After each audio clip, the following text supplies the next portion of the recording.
Surat terbuka untuk kepada yang terhormat Mbak Nana Shihab. Ini video. Yang namanya anjing migran dari zaman itu nggak ada yang terhormat. Pak Ali, frontal Pak Ali. Mau perempuan, mau laki-laki, itu semua sampah. Orang kalau ngomong itu bajingan-bajingan dari Yaman itu seolah-olah Indonesia tuh nggak ada yang sepinter dia. Itu nggak cowok, nggak cewek. Ya Nana itu kan ngomongannya cerocos saja, tapi otaknya juga busuk.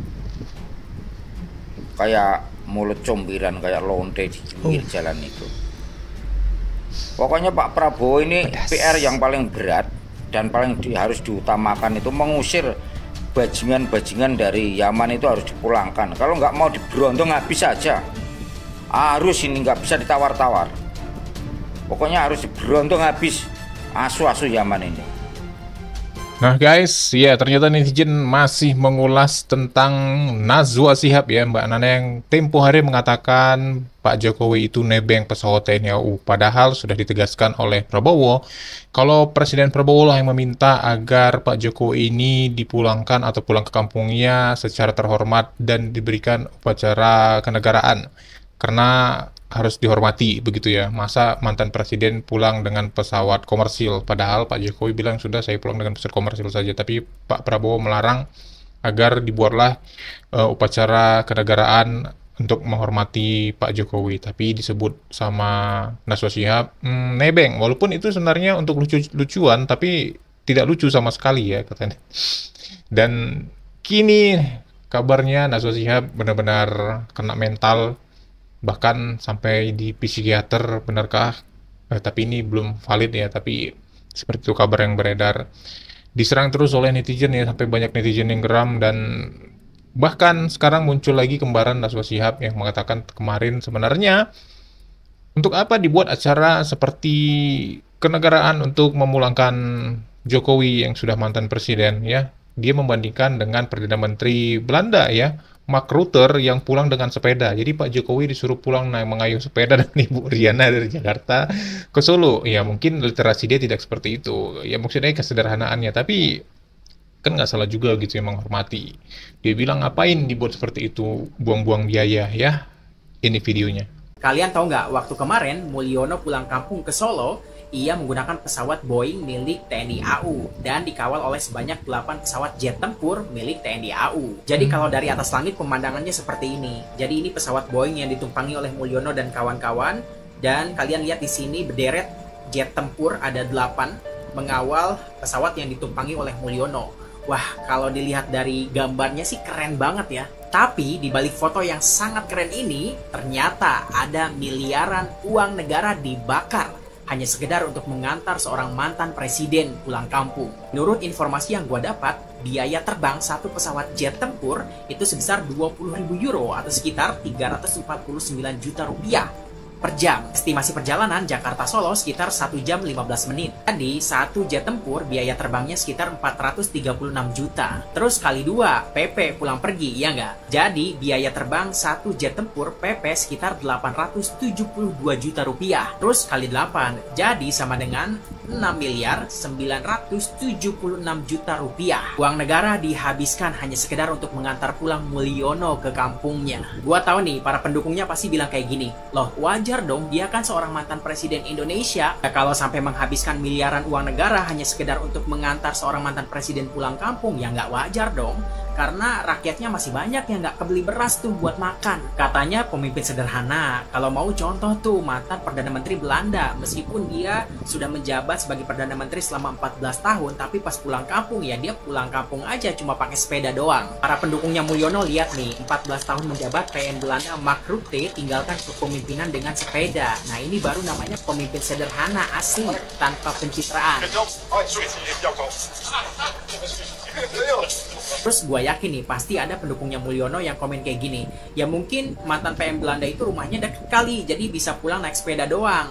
Lah bukan itu esensinya. Esensinya adalah gimana seharusnya si Mulyono ini mencontoh kesederhanaannya. Ya tapi mau gimana lagi ya, namanya juga Mulyono, bahkan setelah tidak menjabat pun tetap membebani negara.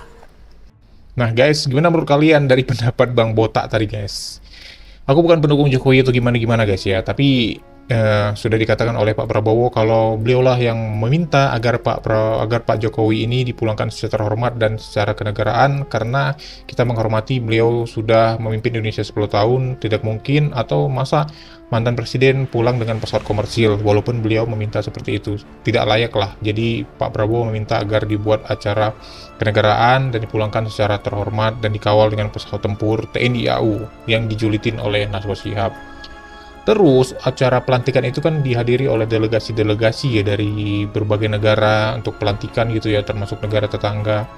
Jadi ini menunjukkan sebuah sikap yang santun dan menghargai, dan juga kewibawaan Indonesia untuk menghargai mantan presidennya. Dan ini juga menjadi tontonan publik dunia, seperti inilah Indonesia dengan santunnya menghormati presiden yang sudah terdahulu masuk pemimpin baru, pisah sambutnya dihormati dan saling menghargai. Jadi ini adalah sebuah bentuk representatif ya, menunjukkan bahwa Indonesia itu santun. Ya memang menggunakan biaya negara atau lain sebagainya ya, itu lain cerita, tapi itulah tujuan dari Pak Prabowo mungkin. Nah sementara di acaranya di Belanda, pergantian pisah sambut Perdana Menteri yang lama dan yang baru, itu tidak mengundang banyak mungkin delegasi-delegasi termasuk tamu-tamu dari Uni Eropa di Belanda ya. Hanya bagian dari pemerintahan Belanda saja pisah sambutnya. Tapi Mark Rutte ini mengatakan bahwa memang saya memilih untuk naik sepeda karena memang budaya Belanda itu terkenal dengan mengayuh sepeda.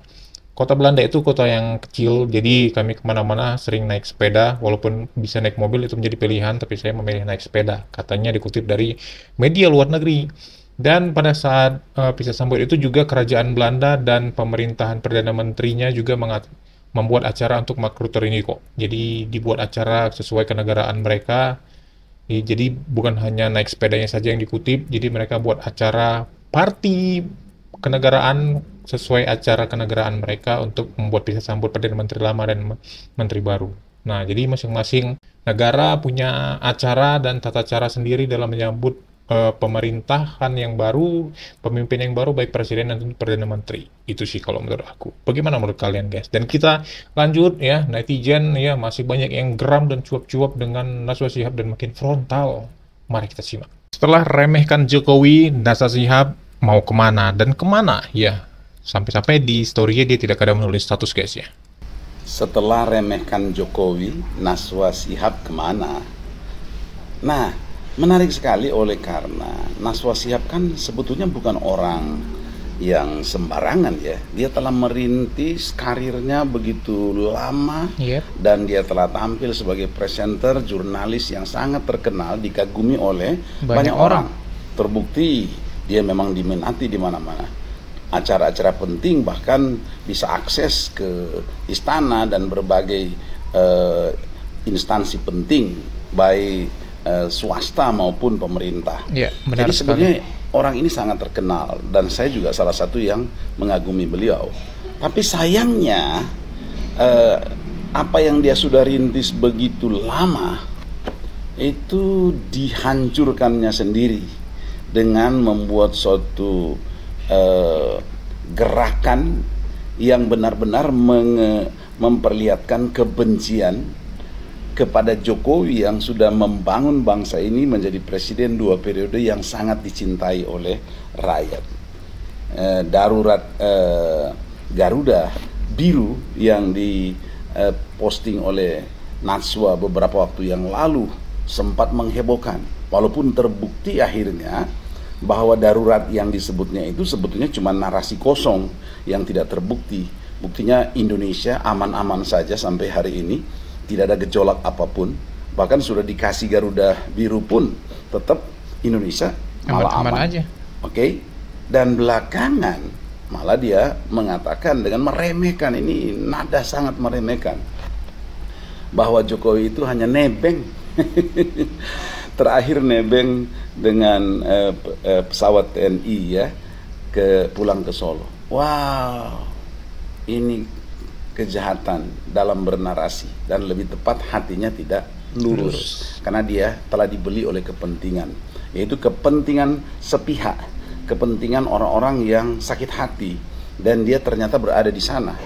Dan akhirnya kita lihat Kemana dia sekarang? Setelah mengejek Jokowi, setelah meremehkan Jokowi, setelah membuat kegaduhan di Indonesia dengan Garuda Biru, oke, dia kemana? Maksudnya mau kemana selanjutnya? Oke, jadi bagi saya sebenarnya Mbak Nana ini tidak pantas ya memperlakukan seperti itu. Dia menghancurkan karirnya sendiri. Dan oke, kita tunggu ke depan apa jadinya. Yang pasti seluruh rakyat bangsa Indonesia, ayolah belajar. Jangan mengembangkan dendam, kebencian kepada orang lain. Dan orang yang baik itu biasanya adalah orang-orang yang dibela oleh Tuhan sendiri. Oke? Nah, dalam Sampai maknanya, jumpa Indonesia Raya, maju terus NKRI harga mati. Oke guys, kita dengarkan dulu pendapat dari abang satu ini guys. Jangan kalian harapkan beberapa hari ini melihat storynya si Najwa Shihab. Iya memang. Udah nggak update Lagi guys. berobat dia ke psikiater. Kena mental, dapat hujatan dari netizen. Apa Najwa Shihab ini nggak tahu ya? Bagaimana habitnya netizen di Indonesia? Ngiri. Sekali disenggol orang yang disayangi atau diidolakannya di media sosial, habis kalian dibikin. Biar tahu kau Najwa, bukannya bilang apa, yang benci sama kau itu bukan 1-2 orang. Kau baca dulu komentarku di YouTubeku ini. Ada pula yang bikin gerakan, ayo sama-sama kita unfollow Najwa Shihab. Kukira nggak ada yang respon. Rupanya banyak yang nge-like 500 orang. Ada yang jauh, udah ku unfollow dari kemarin. Ada yang bilang lagi, kemarin aku suka sama dia, sekarang udah enggak. Iya sih. Ada yang bilang lagi, wanita menjijikkan. Najwa, aku bilang sama kau, Bapak Jokowi itu orang Jawa, aku orang Batak. Kami sama-sama asli penduduk bangsa Indonesia. Sekarang aku tanya dulu sama kau, yang nebeng itu sekarang kau atau Presiden Jokowi? Enak kali kau. Kau yang nebeng. Aduh pun kok jadi rasis begitu? Dia duluan rasis dari kemarin-kemarin. Bayangkan coba, ya kan? Makin lama makin kesini, makin lama makin kurang ajar. Makin lama setiap statementnya itu statement yang melukai hati masyarakat. Sekarang begini, kau kemarin pilpres udah tahu kau arahnya kemana. Kau arahmu itu ke Anies Baswedan. Aku tahu, ya. Kau nggak akan mungkin ke 01, nggak akan mungkin ke 03, ke 02. Arahmu ke 03, makanya mindsetmu seperti itu. Kau sama kayak si Mahfud MD, salah pergaulan. Kalau sempat kau misalnya tetap, ya, tetap kau bertahan di dalam prinsipmu, ya, tidak subjektif tapi objektif terhadap permasalahan di bangsa ini, kurasa biar tahu kau akan tetap menjadi presenter number 1. Bisa jadi. Dan tidak menutup kemungkinan, ya, kau yang akan jadi Menteri Menkominfo. Bukan Mutia Hafiz, ya kan? Bukan juga Nilo yang jadi wakil menteri, padahal dia kan juniormu. Ya, makanya aku bilang rugi kalau salah pergaulan. Sama kayak Mahfud MD, salah pergaulan. Andai kata dia tidak nyonyor dari kemarin, kurasa menteri hukum itu di tangannya, biar tahu kalian. Ini enggak, mungkin dia merasakan PT UN bakalan lolos kan gitu. Gak tahu gila dia. PT UN ditolak.